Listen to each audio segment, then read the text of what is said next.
Asia, it's so great to have you here today. And the topic that we are going to get into today is so important, even though it's probably one of the topics that we least want to talk about a lot of the times. But before we dive into how to feel good about your finances, how are you doing today? Welcome to the podcast. Uh, Thank you. Thank you, Kelly, for having me. I'm doing pretty good. I am freezing. I'm outside of New York and, we have been in the cold times and I'm just like really feeling it now. It was a slap of winter that just hit me. I was like, "Oh, but I'm freezing." But other than that, I'm doing great, thriving. Had a great event last night for the book, so I'm feeling good. Winter is here. I'm in the DC area and I too am freezing. I've been here about 6 years and this is the most snow I've seen since I've been here. Yeah. This is the coldest it has been. I'm like, I'm not made for this, y'all. Even though I'm from cold country, I thought I got away from this and it's right back in my face telling me winter is here. So Yep. thank you for coming in today and talking about finances and braving, even though we're indoors, braving the cold because I Really. feel like just sitting in my bed and doing nothing. Yep. It's like this. So I could totally relate. So I wanted to have you on this podcast because I everybody's always talking about finances and talking about how to manage money better. Like that's just a universal topic that I think everybody talks about. But I think you have a unique lens about that. And we're going to dive more into that. But first, I want you to know because you are a therapist, because you are specifically a financial therapist, that's why I wanted you on there because there's a lot of stuff around money, right? That's emotional and historical and all the stuff, anxiety producing. What are we getting wrong? Like, what do you think we're getting wrong about when it comes to money and money management? What are some of the myths that we have been taught that we need to unlearn?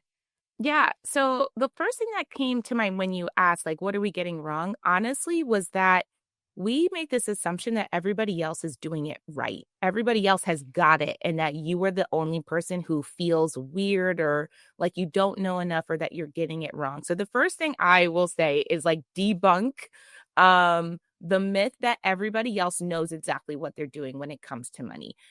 They may not know, but they're also not talking about it. And you also may not be talking about it. So you're both kind of sitting in this silo of, I wish I felt better about my money. This feels weird. This feels uncomfortable. I should know more. I should know better. I hear a lot from my clients and not talking about it, but you're both dealing with the same thing, even though it might be two different kind of issues or financial problems that you're trying to tackle. Yeah, I want to jump back in before we explore some more because I think that's so true. There's such a cultural, particularly in like Western and American culture, but I think it's global to a degree too, that there's such a lack of transparency when it comes to money. Like there's lack of transparency around salaries, the things that contribute to you thinking, oh, this person must be doing much better than me because I know truly nothing about their lives. And we've been conditioned. It's like money is not managing money is on one extreme shame. There's like Yeah. extreme shame around it. And then on the other, it's particularly for women, we are taught to be humble. So it's like it's not a good sign to speak up and speak out about, what did you get? What are you getting for this contract or for this Yeah. job? And those little small things, those high level things are what spill down into us sitting in a corner somewhere thinking, oh, Asia's got to be a millionaire, or Asia's never worried about $1 a day in her life, and I'm over here struggling. It also leads to, like, you start your book by talking about that awkward moment when the check comes. Yeah. It's like it also leads to the smallest, like micro silences, where it's like now no one wants to talk about, well, how are we gonna pay for this bill when we go out? Who's Those paying this things. group dinner, this birthday dinner, this celebration? Who's paying for it? Does the birthday person who's celebrating pay for everybody?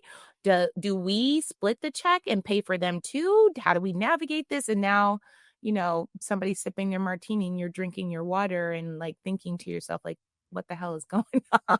And resentful, right? Yeah. Yeah, that you start building, and I think that's true too. Like through the secrecy builds resentment. Like either I'm jealous of you thinking you've never had a problem a day in your life with money, or I'm jealous of, or I'm like resentful because it's like, well, you had 3 martinis and it's dry January for me. So why am I paying for that? Are Yep. you assuming because I make more money, I should just pay for it? You're sitting on the other side being like, oh, this person thinks I'm made of money.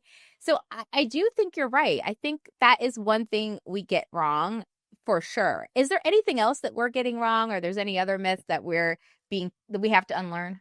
Yeah, so I would say two that come up. And one I had just mentioned kind of in explaining the we think that everybody else has it right is that I should have known better. There is this myth, especially when it's my clients that I'm working with. I work with a lot of women of color who feel like they should have known about money. They should have known about the vehicles to utilize their money, to grow their money, to make really healthy, positive money moves that are going to put them in a place of building generational wealth or in a more positive situation financially, I would say. There's this idea of, I'm an adult, I should have known. I'm like, well, if nobody taught you, if your parents didn't know, if your grandparents didn't know, if you didn't have like a personal financial education in some way, why should you have known? And we're just really hard on ourselves about information that we didn't have access to. So that is a myth that I want to debunk for people. You shouldn't have known. If somebody wasn't teaching you, there is no way for you to actually know. And a lot of times we're all exploring this in adulthood while we're trying to either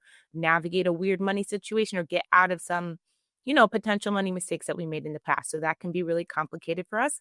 And the third one I would say is that money is not emotional. I cannot think of anything that is more incorrect.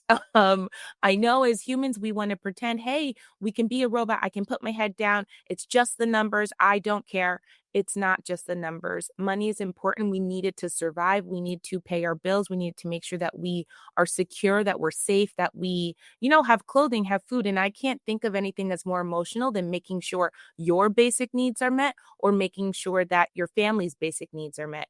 And then you sprinkle on top, the social aspect of money, of being able to go to the birthday dinner or go on the trip with your friend or feel really good in how you present yourself because you needed to, upgrade some clothes in your closet. So it just really kind of treads on so many different aspects of our personality, and ignoring it, saying money isn't emotional, is just like a really bad blanket that shames people into wondering why they feel weird about it. I love those two myths because I think that's what stops us from being educated. What stops us from growing or getting out of the cycle of debt or just money trauma that we might have, right? Is this not understanding that one, we didn't have the tools. And particularly for women of all kinds, I think this is something that's under taught to women. Oh But yeah.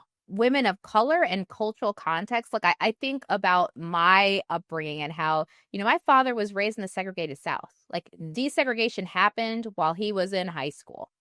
So to grow up like that, where there is literally no resources, it's Right. unheard of to teach a black man finances and forget stock market. Are you kidding me? Like that's not Right. even a part of that. Where would he have learned that? And then by that virtue, where would he have sat down Yep. and taught me about money? And then conversely, like the first time I ever heard about a 401k, I was in post grad school and a white Yeah. guy was like, oh yeah, we were in grad school and he was in college and he was like, yeah, I'm putting money into my 401k. And I was like, you You're say who? what? What is, Is what this is, a game? and it was Mm-hmm. so calm the way he said it because in contrast, he had grown up with parents who, because of cultural context, not growing out of slavery, not having any of the things associated with that, it was just something that was freely talked about. It's like, oh yeah, you have to have 401k. And I went home and Googled after that. But it's Right. like that kind of thing. The amount of shame I let myself carry for many years when I didn't get it right. And then to be able to reflect back now and say, look at, my parents did well despite that. And then I had a mom who was an immigrant. And then as an immigrant, learned money in a different way that was very useful and all those Right. things. I say all that to say is like, I carried so much shame for no reason. It's like I would never have known this. If there's no one to teach it, how do you learn it? And so how do you then beat yourself up when you didn't do like my first retirement with a job? I cashed that sucker out so quickly. I was like, whoa, free money. Yeah, same. I did the same. It was $700. I will never forget it. It was $700. I cashed it out. I was like, oh, I'm going to add these to my moving expenses. And I think back, I'm like, ah, I wish I would have known, right? Like now I think back, and there are two, I was talking to somebody about this last night. There are two things that I feel like I look back on my life and wish I did differently when it comes to finances. I wish when I got out of grad school that I attacked my student loans completely as aggressively as I could have. And I wish I was investing more in that 401k and not Yes. cashing it out early on. And those are the two things that I think about. But what happens so frequently to my clients is that they feel bad about the past money mistakes or their past money regrets, and they allow it to keep them stuck in that shame, like you were talking about. And you feel so shameful. You don't want to tell anyone. You don't want to talk about it. And I think the negative stories that we tell ourselves in that shame can be really harmful and then impactful when we do have the information to do something different in the future. Yeah, it stops us. It becomes its own Yeah. block. And it also relates back to that third myth you told us about. The thing we're getting wrong is that it's not emotional. It's 100% emotional. Right. From like the high of, woo, I'm cashing out my 401k, I'm rich. Yeah. That moment, or you get, let's say, a more healthy one is like you get your first big paycheck or your first adult paycheck, or you go on that first vacation and you're like, I don't have to stress. Like, I literally can actually enjoy this vacation. The joy, the high highs of having money, and particularly if you've grown up poor and being able to have that, to the guilt of having money if you've grown up Yes. poor, to the shame of getting it wrong and being broke and being like, how did I get here? I'm very transparent about it. It's like, I got it right for a long time. And then a series of unfortunate events happened. And I'm like, I am the brokest I've ever been in life. And I'm not 25. I'm Right. not making that dumb choice to like, oh, woo, let me just blow all my money because let's party here.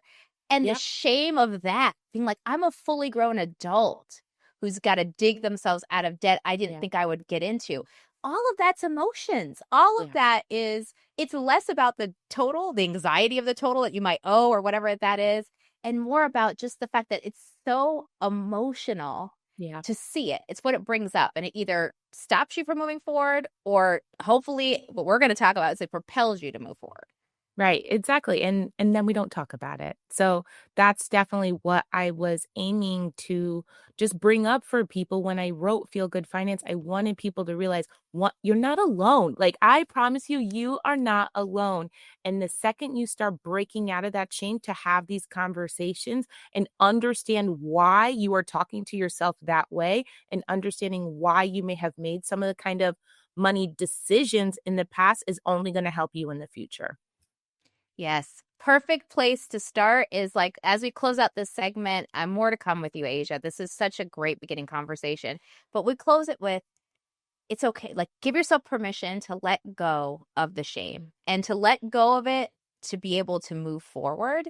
And that's what we're going to do. We are going to keep talking about it when we come back with Asia Evans and talk about, now that we're leaving behind that shame, what can we start to do to be able to feel good about our finances? More to come.